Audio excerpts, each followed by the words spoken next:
Nearly 58 years after Martin Luther King's dream of racial equality, America remains a society where skin color determines destiny.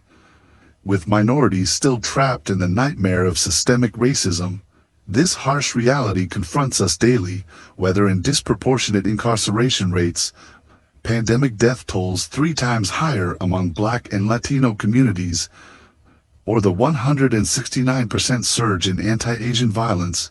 Yet Jesus' command to love your neighbor as yourself offers more than spiritual comfort. It holds revolutionary power to dismantle these divisions.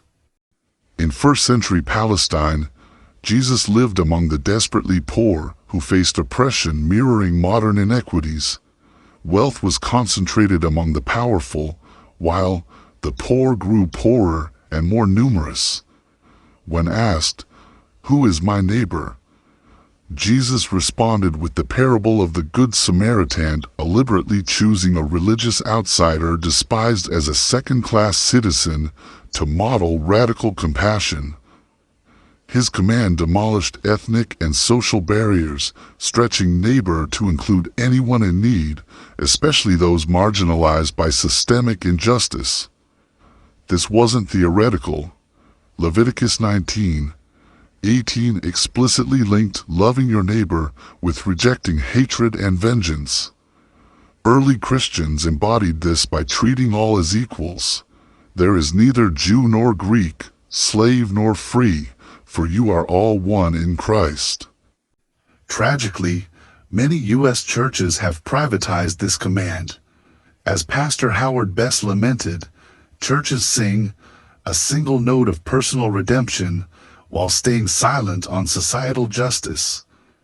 Political tribalism exacerbates this.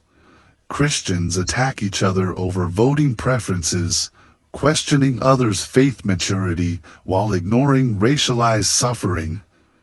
This contradicts Jesus' public ministry. He didn't avoid conflict. He confronted religious and political power structures while living out the role of a witness.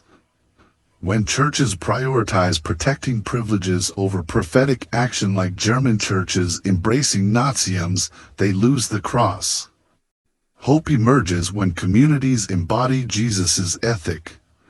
The Mexican woman detained by ICE who hugged her officer after 5 hours of interrogation, demonstrating love your enemies in action.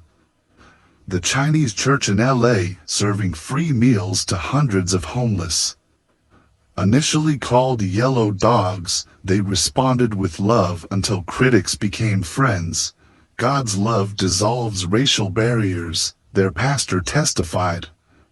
Advocates in Durham building friendships with immigrants through presence and listening, proving personal engagement should never be underestimated.